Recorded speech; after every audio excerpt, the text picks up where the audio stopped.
Now, an athlete, someone training, they can use form or a movement strategy that maybe doesn't fit your coaching standards. It's more than just what it might be.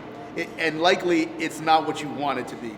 So for instance, someone that doesn't have joints that can get into the right positions to absorb adaptive stress, that can be a reason why they look the way they look.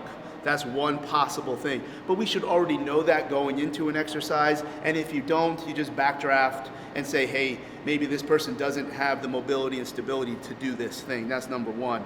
Number two, they might actually just be tired. Okay?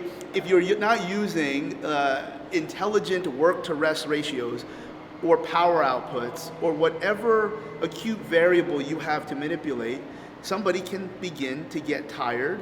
And tired and fatigued, you might define them a little bit differently. Bottom line, if energy system production is not consistent with what you're asking them to do, maybe you just programmed it poorly. Maybe we just needed the bar to be a little bit lighter. Maybe you needed a little bit more rest in between these sets.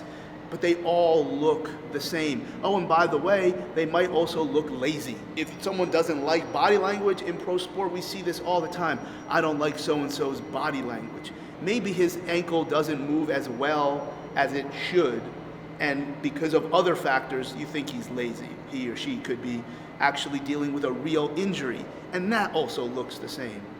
Doesn't move well. Injured, which would be a component of that. Fatigued, tired.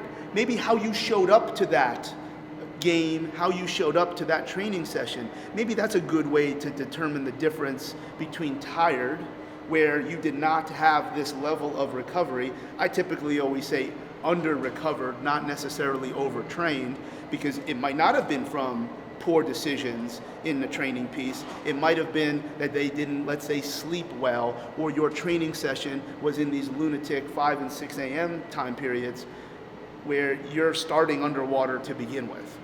Developing mental toughness. No, there's no such thing. If you are going to develop mental toughness, it's probably before the age of 6 because you had a tough go at it. Anyway, all these things, which also include being lazy, all might look the same. So even if it's just having your hands on your knees, maybe it's hands on your head, again, these things all can kind of translate. They look the same, but there's a lot of different reasons why they look the same.